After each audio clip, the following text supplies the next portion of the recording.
Hello, everyone. I'm the Bodacious Cowboy with my co host, Christy Knichel. Are you ready for a special edition of the Storytelling Chronicles? We are. Let's go. Look out!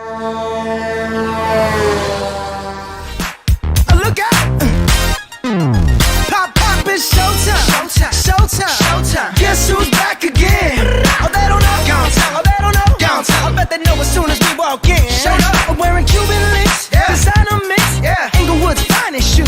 Whoop, whoop. Don't look too hard, might hurt yourself. Known to give the color red the blues.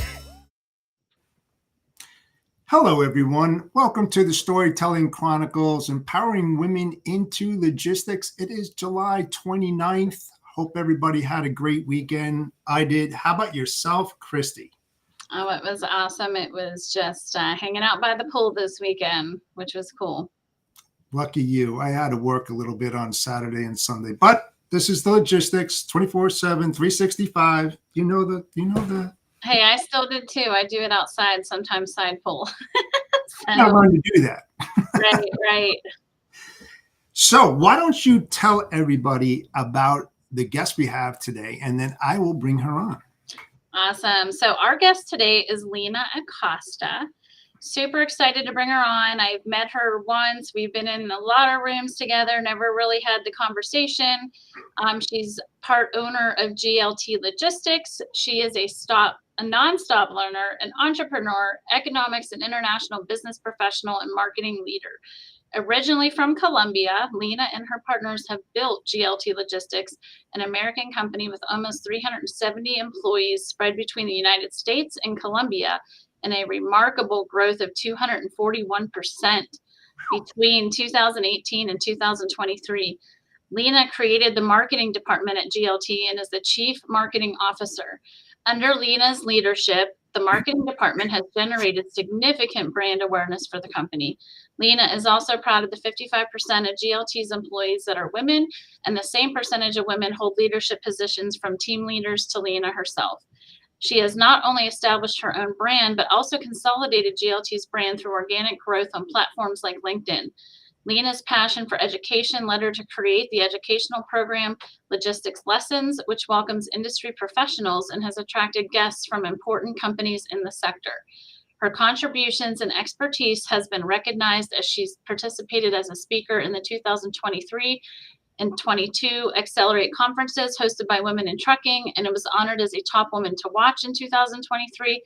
And also, Lina is valued as a valued member of the Board of Directors of Transportation Marketing and Sales Association, also known as TMSA. So let us bring her on and talk with her. Not too shabby. Unbelievable. Hey guys. Yeah. Good, Jeff. How are you guys? Thank you so much for having me. Yeah, we're super excited to bring you on and talk with you today. Yeah, yes, thanks finally, Christy. Yeah. Thanks for finding the time. Oh my God, you're so busy to join us for an hour today. I appreciate it. Thank you so much. Of course, it's my pleasure to be here. Yeah, absolutely. So I want to start off by just the fact that I've been watching you for a while. Obviously, being on LinkedIn, we're in a lot of the same circles, so to speak, because I feel like if you're talking to some people, like, you tend to stay in that same circle for whatever reason. But you've just been doing quite a bit of stuff out there in the industry and really making a name for yourself, which is awesome. I think it's so important, especially since you're part owner of a company, and being a woman, to get your voice out there heard. And there's just so many different skill sets that a woman, we feel, bring to the table in regards to that. I think one of the things that some CEOs or company owners lack are putting themselves out there and really building that brand, which is exactly what you're doing at GLT. So do you want to talk to us a little bit about your history? Like, how'd you get into logistics? How did you become part owner of the company? And just give the audience some history of how you got to where you're at. Of course. So we'll start by saying that I'm originally from Colombia, South America. I came to Miami 18 years ago. Almost 18 years. So I came here to do my internship in a freight forwarding business. I did my internship for about a year and a half or a year, yes. And then I co-created my own company, former company of GLT. Its name was 1A Intermodal. Then 1A Intermodal was merged with GLT back in 2017. And after that, GLT Logistics was created after that merger. So yeah, before that merger, I was leading the admin department at 1A Intermodal. And after the merger, I created our marketing department from scratch. So yeah, that's pretty much about my journey. Now I live in Miami. I live by myself with my dog. I'm divorced. What else? Yeah, that's kind of everything about myself. And yeah, I'm kind of the between my partners and I'm the one who is like speaking in public because they don't like to do that. And well, maybe a couple of them do that sometimes, but yeah, I'm the one who is like out there uh, talking about GLT and about what we have done so far. Awesome. Yeah. Yeah. Well, at least to have a little bit in common with Christy, being that you're both on the intermodal side. So I'm really surprised you haven't spoken more often. Yeah, I mean, I think I've seen her out there quite a bit more recently. And well, I guess talk a little bit about GLT for a minute, because you said you came from an intermodal company that merged. Well, the name was 1A Intermodal. That was the name of the company, but it was a 3PL as GLT is right now.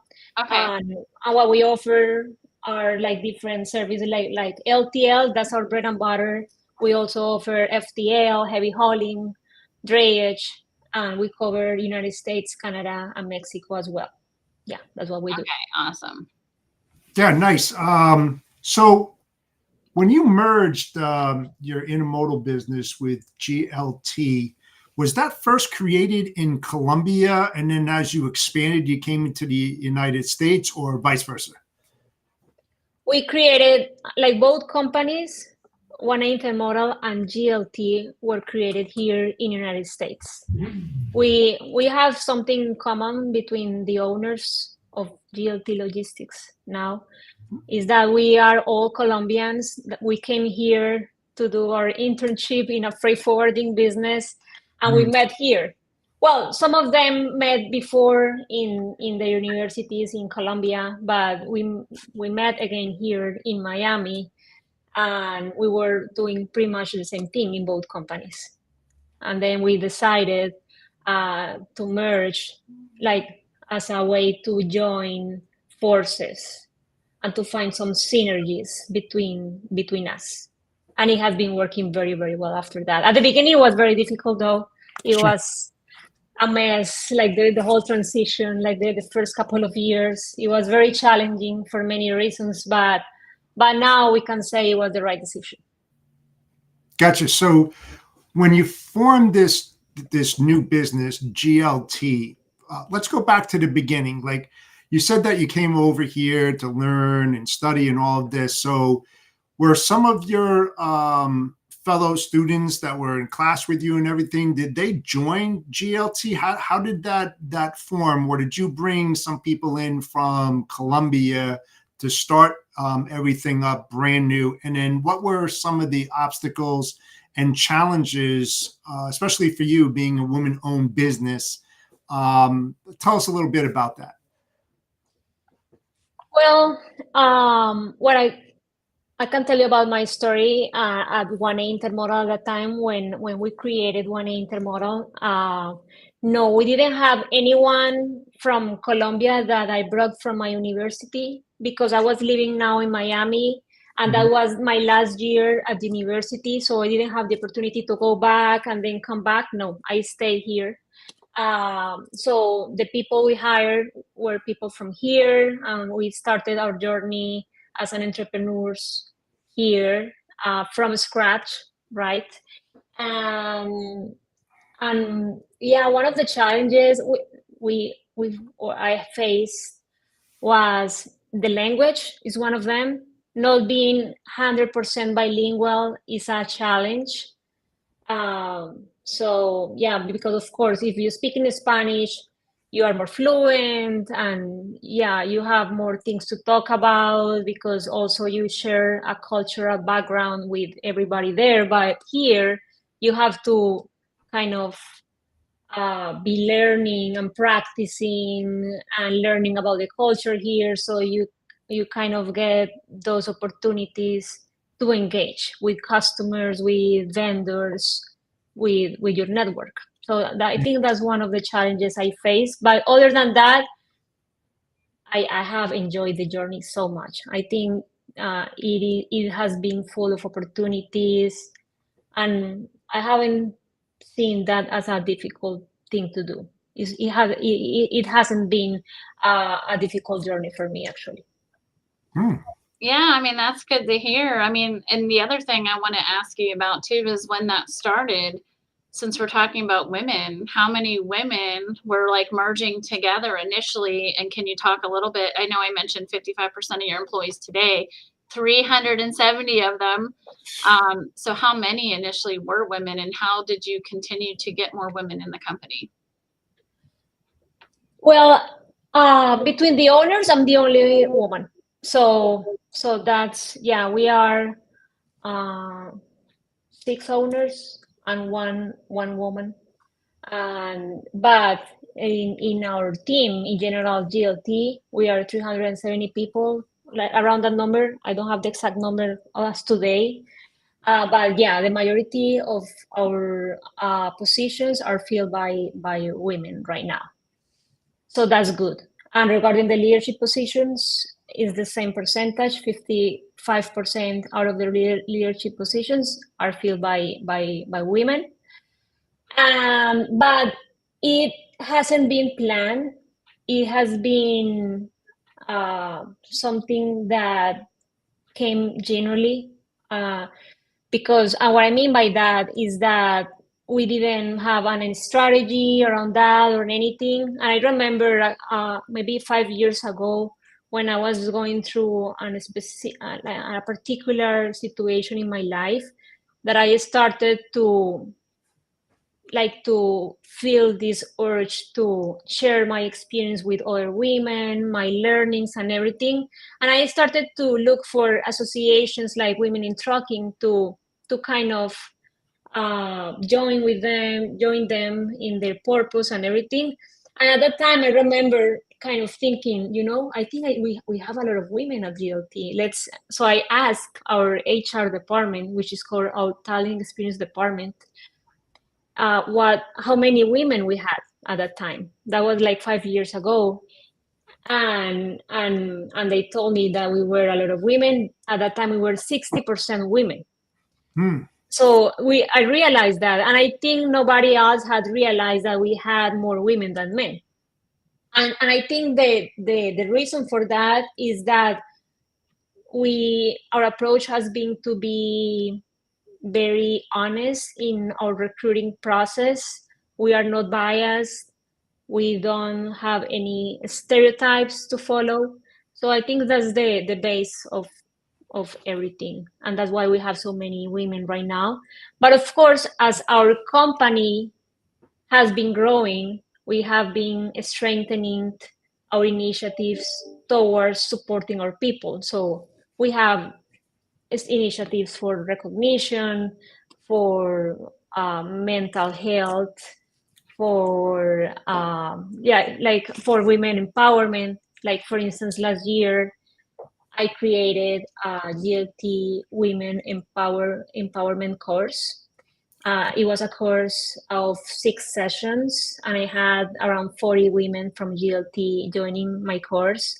So we do things like that to keep supporting women are, and also our team in general. We don't want to leave men behind either. Right. So I think we yeah. talk about that quite a bit because I talk about same thing here. We have a lot of women, but a man runs my company. He's my COO. Like there are a lot of good men out there too, but it's also Yes. about being diverse and bringing more women into there. So I have a follow-up question to what you just talked about, but having diverse leadership team, how does that impact the culture and the success of GLT, would you say?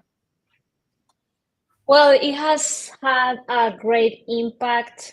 A lot of the initiatives that we have had at GLT are the result of having a diverse team. So, for instance, we were pioneers of our offshore or nearshore team that we have in Colombia. So we have like our team is in Colombia and United States, and a lot of people from our team are in Colombia, and we were pioneers in that because now you see that is a trend with companies like HubTech that they offer nearshore services or solutions for company to have their team in Colombia. Well, that's kind of new, but we started that like 16 years ago. Wow. We started to have our team there. It was a hybrid between remote and in person or in an office. So that wouldn't have been possible if we didn't have a diverse team coming up with those ideas. Right. Or another example is the different initiatives we have around recognition. I'm very proud to say that we have a lot of things in our company that are very advanced compared to what other companies offer in the logistics industry. And so, for instance, in the recognition area, we have a Rockstar program. And inside this program, we have many ways to recognize our people. One of them is to take them to a trip every year, usually is to Cancun. But this year, since we didn't meet our goals last year, we went to Santa Marta. That's a city on the coast of Colombia, which shouldn't, I mean, we weren't supposed to have that trip because we didn't meet our goals, but at the end, we ended up going because we didn't want to, like, we still wanted to recognize the persons who met their KPIs last year, right? So those, and we normally we bring like 70 people to those trips. Wow. And I know some business owners could say that's very expensive, and maybe they think that won't impact their bottom line at the end. But in our case, we think it has a great impact on our people and therefore in our bottom line, right? Yeah. And again, those initiatives are the result of having a diverse team that have different perspectives, different type of ideas, innovative ideas. So yeah, again, that's a great approach if you have a diverse team. Yeah, I like that. Yeah, and you know what's really great about that? You're reinvesting into your employees, which is key. Yeah, right? That's key. Because without doing that, they're not going to have loyalty to you.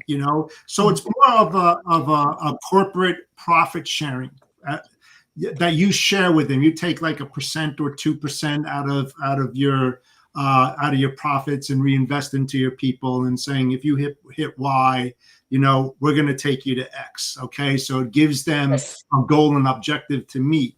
And I worked for one of those type of companies that did have that. It had an own incentive for yourself, and then you had a corporate level incentive as well. So you had many different ones. And I think that's great. I think that is fantastic, and that a lot of other corporations should do that. Now, there's one thing I want to go back to, which is very important that you brought up, is that you created empowerment courses for your women. Let's go back to that a little bit and talk about what do the courses entail, and what does it train or help women who want to level up, who wants to get that empowerment? Yes, what I included with the help of our talent experience team Mm, was different topics. Like one of them is the importance of self-confidence. That was the very first, and is one of the main topics I share whenever I'm talking to women. mhm, That's a very important part for you to focus on. Also, visualization, like being able to come up with the conclusions about what you really want to do in life, because a lot of people go on autopilot and they don't even know what they want to do, right? So it's very important to know your end goals in your life. correct. So after that, we went through a session of planning, how to plan, how to come up with a plan and really make those dreams come true. Mhm, And also we had another session about how to grow in a professional environment, how to grow inside GLT or in your professional life in general. So I gave them like practical tips about how you can achieve that. So that's kind of the summary of what we covered in the Empower Women course.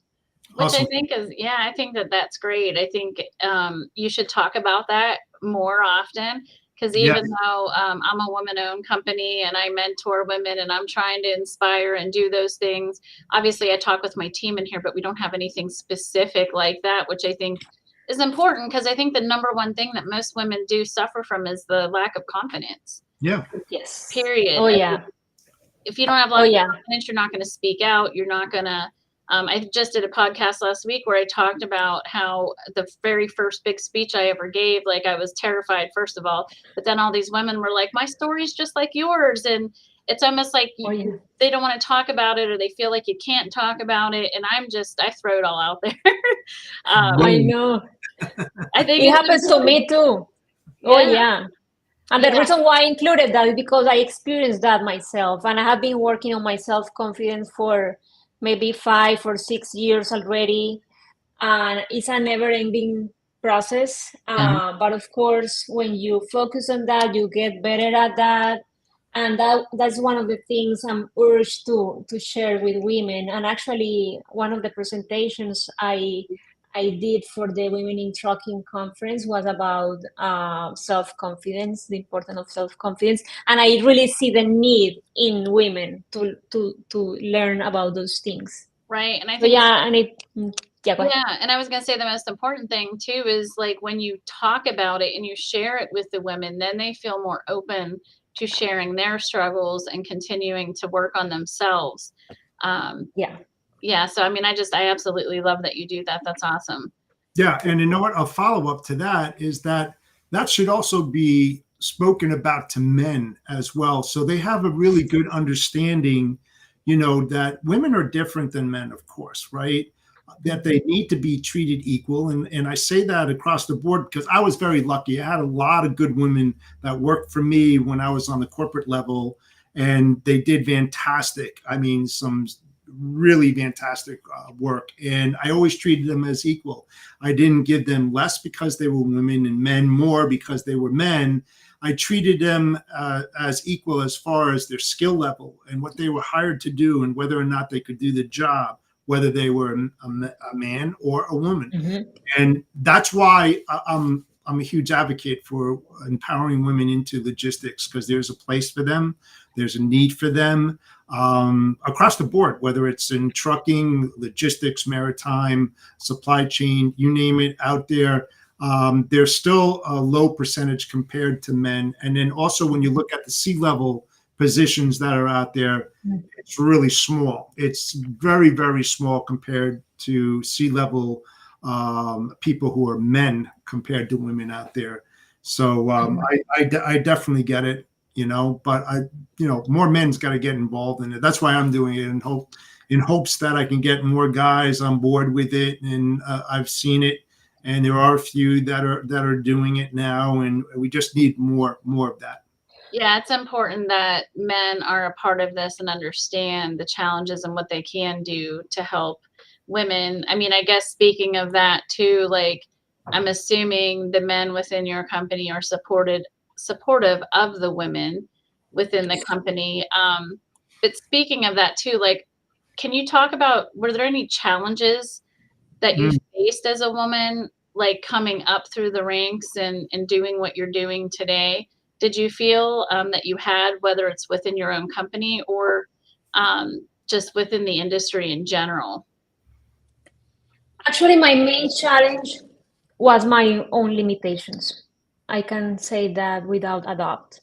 Um, my main challenge was my lack of self-confidence, and thankfully, I identified that when I was going through a difficult time in my life, like 5 or 6 years ago, and I started working on that, as I was telling you, and that made a whole difference for me.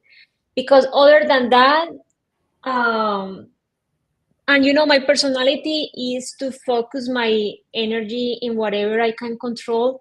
So I try to not get things personal. I try to, when things happen to me or that are not like the ideal things to happen, I try to not focus on that again. Like I focus my energy in whatever I can control. So I really don't remember any situation or anything that was when I was maybe a victim or the society or anything, but maybe because that's the way I am. I don't pay attention to those things and I move on and I focus on on learning whatever I need to learn to get better, on like working on my mindset, things that I can control. Because and that's my main message for women.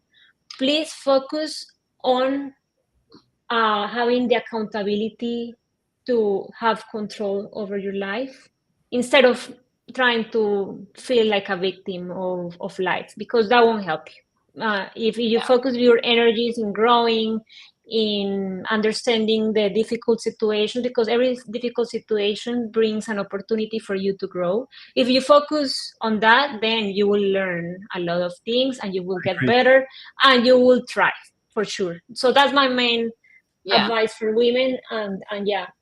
Yeah, I agree. I mean, I talk a lot about some of the challenges I had, but to be quite honest, a lot of what I did was just continue to push forward, which is exactly what you're talking about too, and not just allowing it to make you crumble or leave the industry or, poor me, like hit it head on and continue to just go forward and do your thing. Even when you didn't, or like I would say myself, even feel so confident in some of the things that I was doing.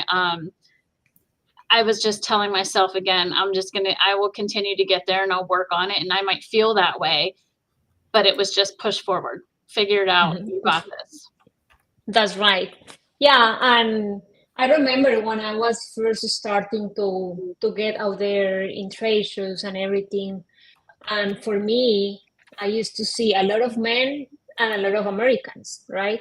And at that time, it was hard for me. And in some situations, I felt like maybe inferior, right? So I started questioning myself, like, is this really something about them, like, or is about me? And at the end, I can say that it was about me, because people are nice, like men are great, and Americans are great. Is if you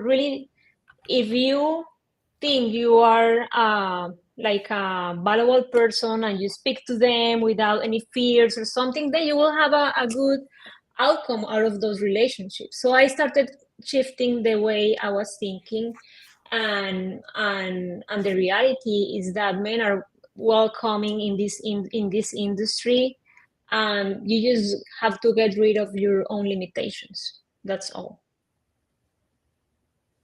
Yeah, absolutely.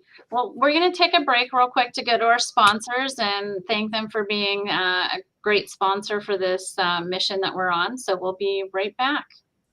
Yes, absolutely. We're going to start with Thai Software. Okie dokie. So Thai Software simplifies freight management for brokers, offering an all-in-one platform for quoting, booking, and tracking shipments. Learn more at thaisoftware.com. Let's go. Brokering, success demands a battle-ready strategy. Tide TMS equips brokers with the ultimate battle station for conquering a tough market. With Tide, brokers gain access to a comprehensive platform where rate intelligence and quote history converge on a single screen. It's not just a page, it's a strategic command center designed to help brokers win. Tide equips your team with all the data they need to negotiate with confidence and allows them to communicate directly with carriers and customers from a simple control base.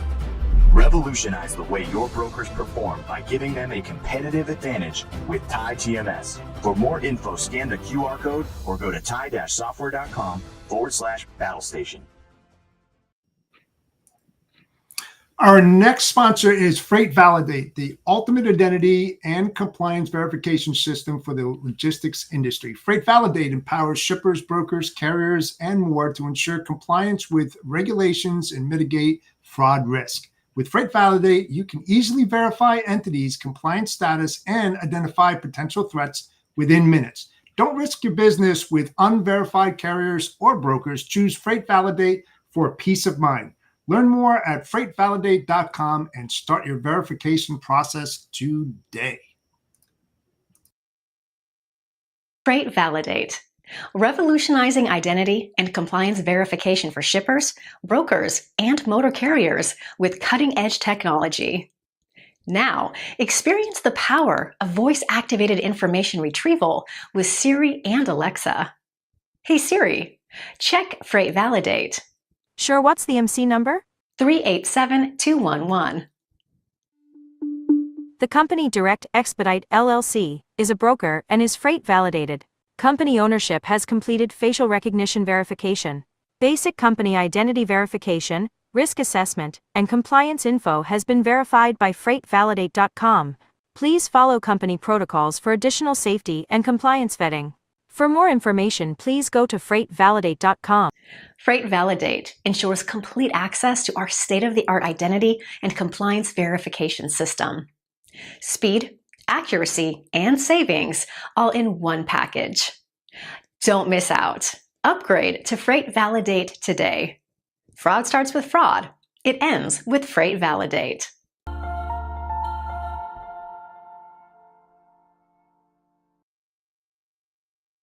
Last sponsor is TAFS.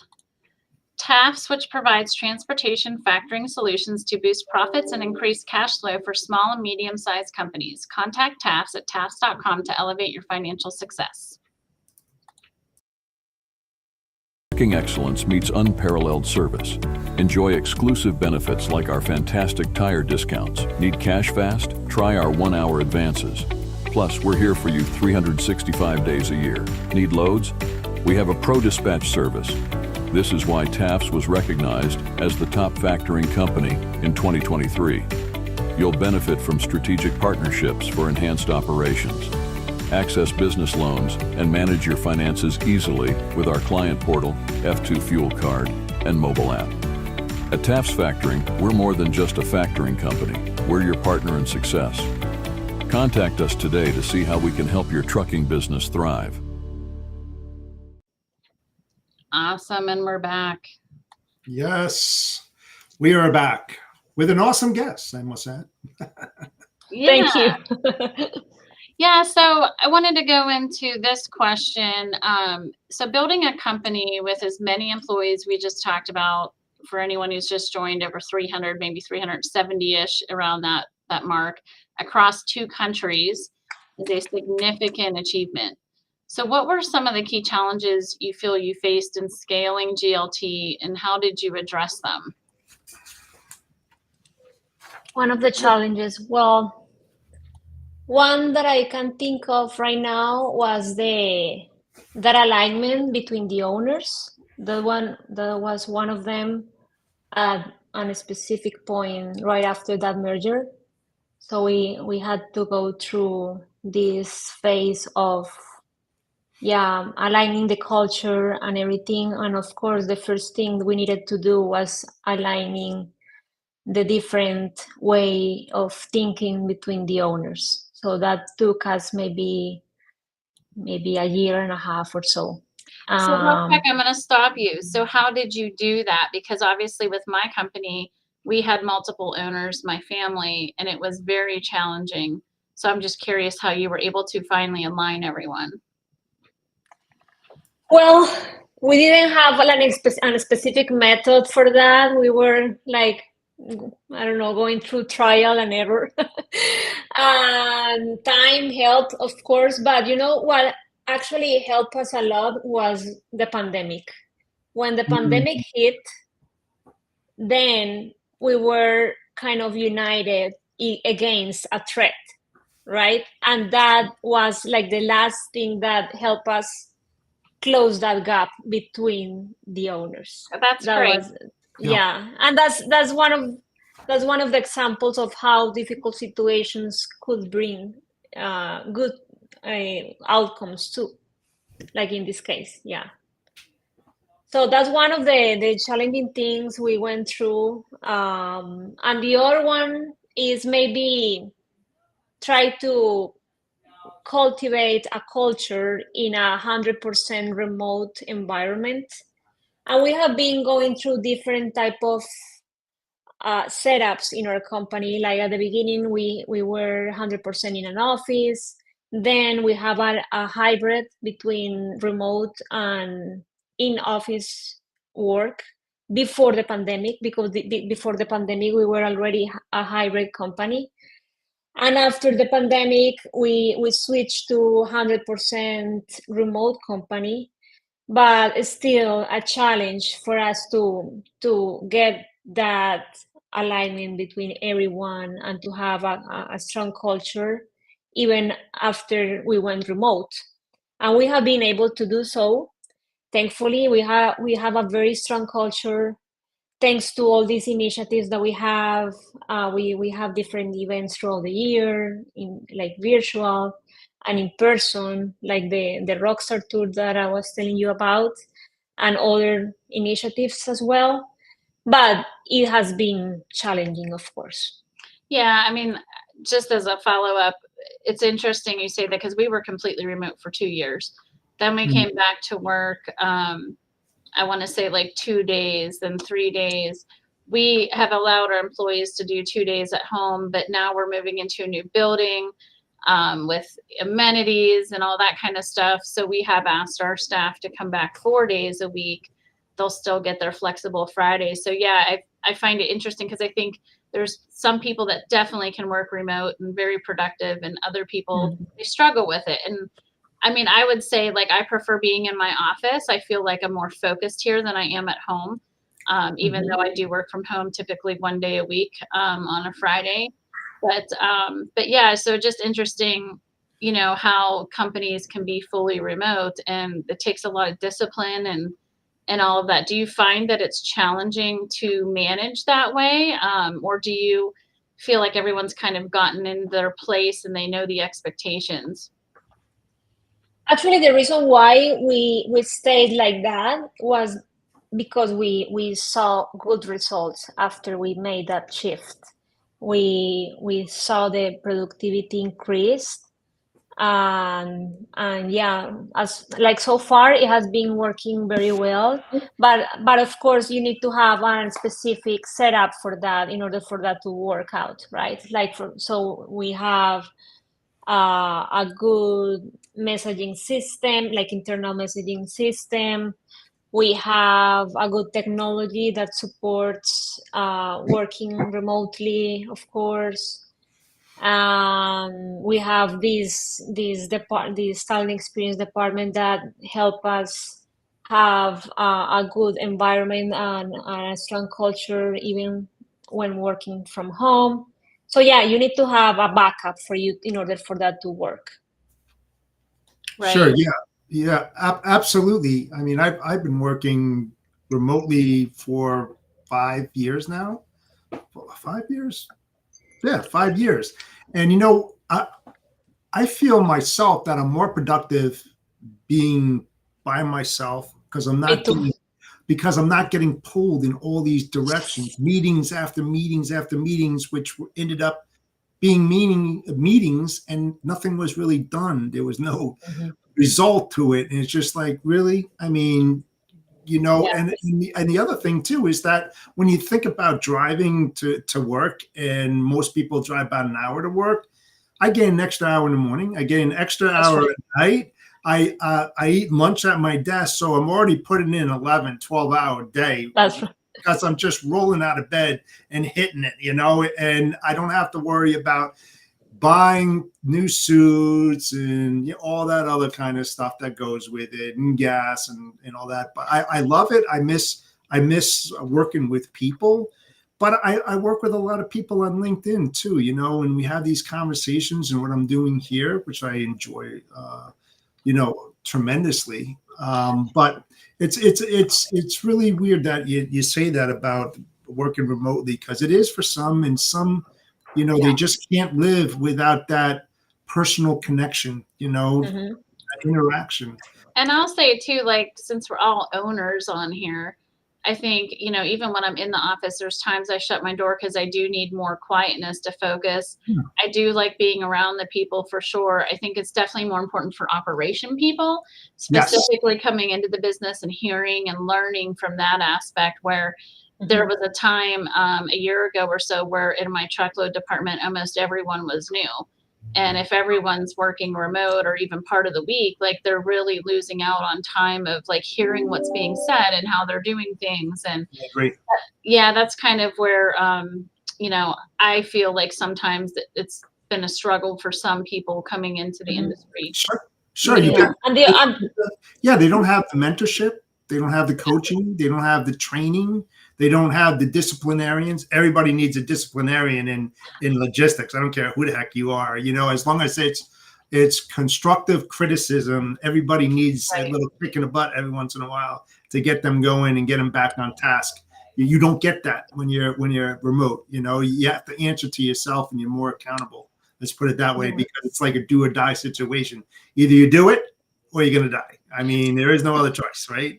And it seems like you built a culture, Lina, of like, yeah, there was a tragic situation going on in the country, and everyone came together. And I can tell you, I think most companies did that, but it's hard to hold on to that, because I almost feel like going through that was tough. And as a leader, I felt like I had to constantly be checking in with people and like, are you okay? And like, we were just all just, you know, moving 100 miles an hour.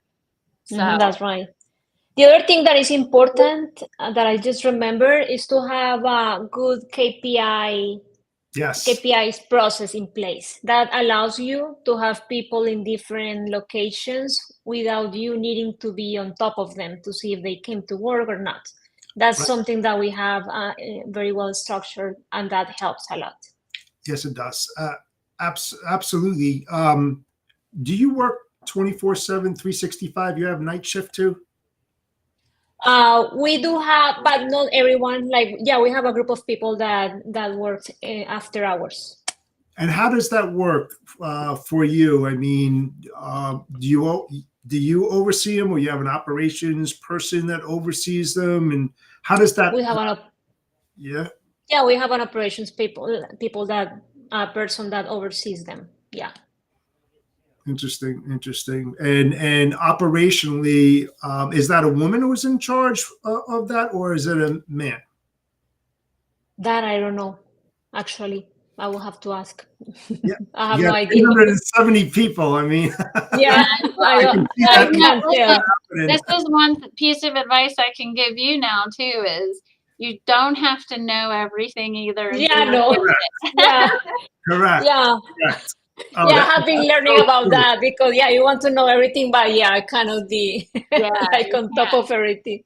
I agree with you wholeheartedly, because when I started out, we'll go back 25 years ago, I thought that nobody else could do it better than me. And I couldn't delegate positions because I was so entrenched in everything. So I understand that it's very, very difficult.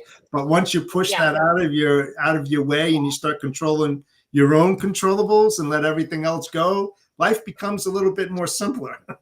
Oh yeah, of course. Yeah, I think as a leader, you have to work on that aspect to delegate. And talking about those extra hours and the night shift and whatnot, I know, like, the director. I mean, we have different directors for our different operations department. One of them is our OTR department, Mhm. and that's led by a woman. Her Nice. name is Alejandra, and I don't think she's the one who actually oversees these persons that are in the night shift, but she's the leader of that department. So to answer your question, and we have different women in charge of different operations departments right now. Yeah, well, Colombia, what's the time difference? Just 1 hour, like from Miami time, like Eastern time is 1 hour. Okay, They are 1 hour behind. Yeah, gotcha. that's not bad. That makes it a little bit easier to deal with as well. Oh, definitely all the way. So I got a quick question for you. How did your background in economics, international business prepare you for the entrepreneurial journey that you are currently on? Well, it prepared me. Well, first of all, the university where I studied, Mhm. I think it was a key point in my professional and entrepreneurial journey because they are so focused on I'm sorry, entrepreneurship. Yeah, They like their classes, their events, and everything is towards becoming you an entrepreneur, right? So that's why I chose that university, and its name is ICESI University in Colombia, because my dad was an entrepreneur, and I wanted to follow that journey, and I knew about this university, and that was again one of the reasons why I wanted to make my career there. So that's one thing. The other thing is that my career, as it name says, is economics and international business, and we had the opportunity to focus in one of those two, and I focus on international business. Actually, I don't know anything about economics, and I'm not interested about economics at all. So I focus 100% on international business because in that area you have the opportunity to focus more or in the entrepreneurial area.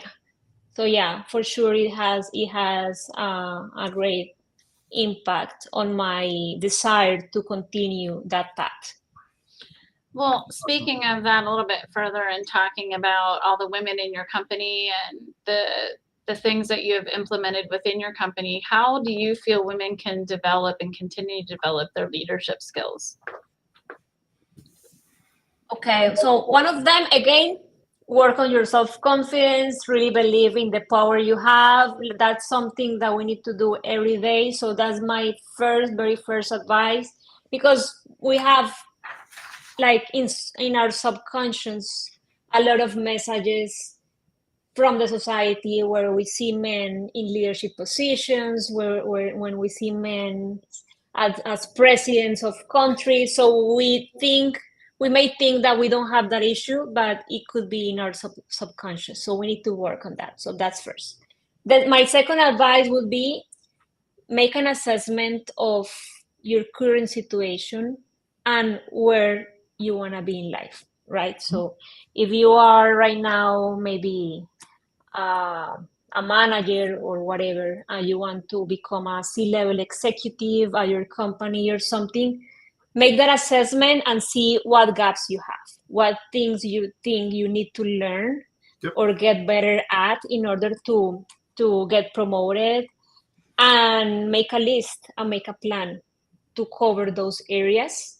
And for sure, that's the way you can get dreams come true, making a plan and making this honest assessment about what I'm lacking right now that I need to work on, that's hard and to work do. hard for that. You need to, there are not shortcuts, or maybe sometimes you can get lucky with a couple of things, but what we all need to do is work hard and smart, right? You need to be smart too. Yes. And I think it's important too to also recognize, like, I know I own my company, I'm the CEO, but I ask my COO and other people in the company, like, what are things you think I can work on?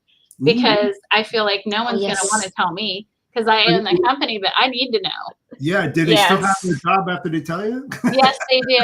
They do. Because it's, I mean, interesting enough, like recently with the growth of our business, one of the things is I work with a lot of these people here in the trenches, right? And as we get bigger, it's like I have to be more removed from it, where people don't think that I'm being biased towards certain people or, you know, someone's getting favoritism, when realize that's not Right. happening. It just might look that way or how it's perceived. So that's one of the things John did mention to me, was that just recognizing more of like who I am and like how like I am perceived by other people and like the influence I have. So like how important it is to kind of back away and just like understand that. And I appreciated the fact that I could tell he was nervous probably to tell me, but it's like I need the feedback too, just as a Yes. person, because things I feel I can work on, like I'm going to figure some of that out, but there's parts that I'm just not going to see or understand looking from the outside.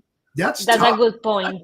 Yeah. That is so Yeah. tough when you want that self-criticism. You know, you want somebody to tell you something, and that person's like, "Oh man, I don't know if they're gonna like what I have to hear, what I have to say." Yeah. You know, and it's just like it's that trust, though. It's like when you get to that point where people just absolutely feel that their honesty, integrity, their loyalty to the company is now being put out there.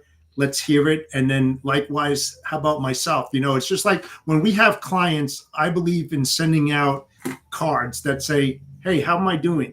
That's one of the toughest things as an owner for a company, because it's going to tell you what you think you're doing good at, you're actually not doing good at, and what you think you're doing bad at, you're really good. And it's that, Yes. yeah, it's when you get that feedback, it's so important for you to that information will help you to move your business even more forward profitably, because now you know what to focus in on. It's the same with the culture of the people who work for you and vice versa. And one of the things I talked about before is I had a woman leadership coach here working with all the leaders. And then, of course, my male COO, he asked to because he wanted to learn how to better work with women. But Sure. she gave us like these few questions to even ask. What does Christy do well? What does Christy not do well? What could Christy do a little bit better? Those type of things. And I did it for him too. So I think it is important, because I'm going to give him feedback and he's going to give me feedback. And again, I'm just like, hey, you know me, you worked with me this long, because I feel like for me to grow, it's not just about me and what I think. It's, we sit here and talk about all of our people and what they can do, but what about myself, That's right. So I think That's a great point. Yeah. Yeah. I think it's hard when you have nobody to answer to, though. You know what I'm saying? It's hard when you have nobody to answer to. It's like some of them don't want to ask their superiors, like the president or their operations manager, especially if they're subordinate. They're very, very afraid of asking those kind of things, because it's just like, you have to ask me those questions. Don't you have self-confidence?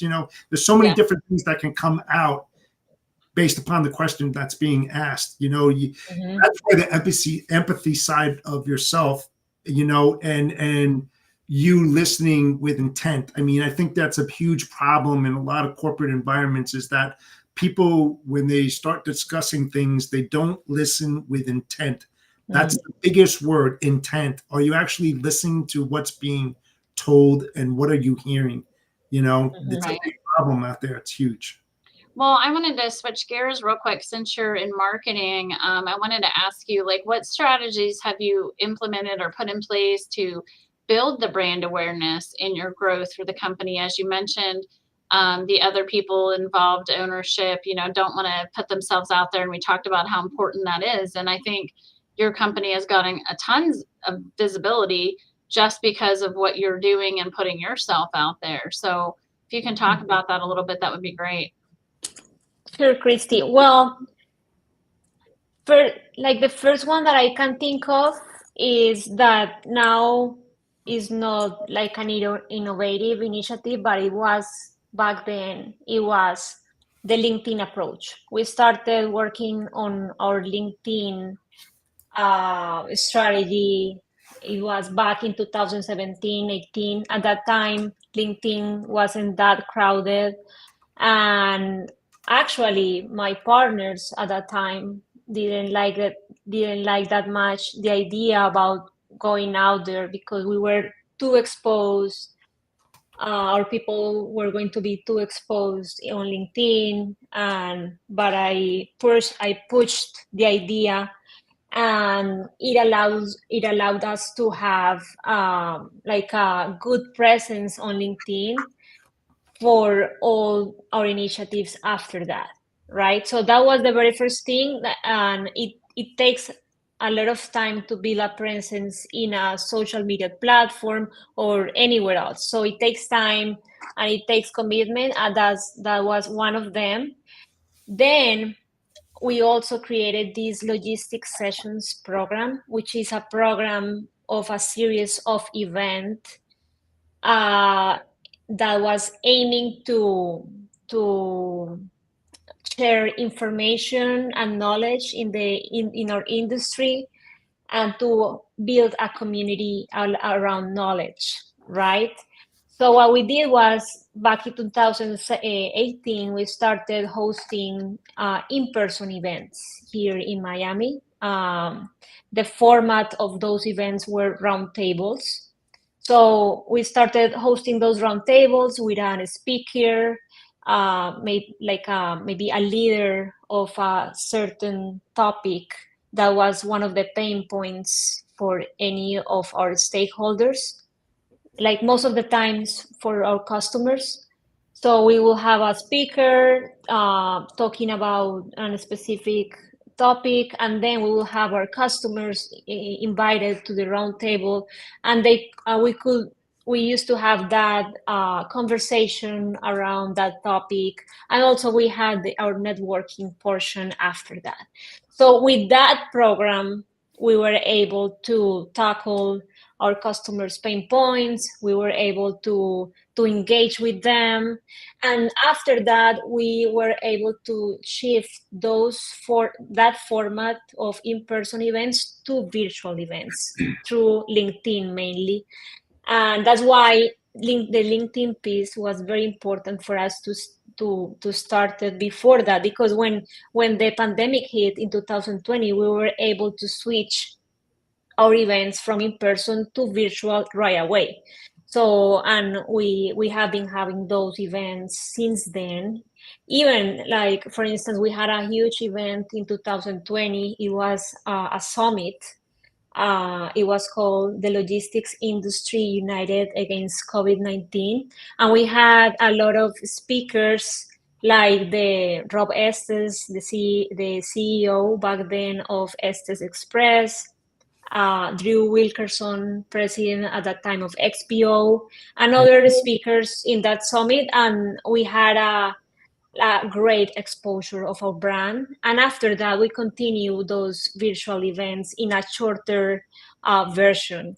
So that, and again, we are still having that those events. So it has been a great initiative for us to, again, be in front of our customers, our vendors, our carriers as well, because we also invite persons from our carriers to be speakers or to participate as registrants of the event. So that has been a great initiative. Yeah, no, that's all great stuff. Yeah, I think some companies do those type of stuffs, but the lot bigger companies, and I think the things that you guys are putting out there is really getting your brand awareness out there, which is great. Thank you, Christy. Oh, Appreciate it. Well, and you guys are doing that too. We did podcast. We did podcast. Yeah, just some different ways, but it's important. It really is. It drives people to you. It drives business to you, carriers, whatever. It's all important. But That's right. Before we go, I want to ask you one last question. If you could give a piece of advice to the audience out there, what would that be? A piece of advice. Like coming in general? into the industry. Yeah, just coming into the industry, or if you're in the industry. Okay, one piece of advice is to engage with associations. For me, it has been a great way for me to learn about something new, right? Either if it is marketing or if it is the logistics industry in general.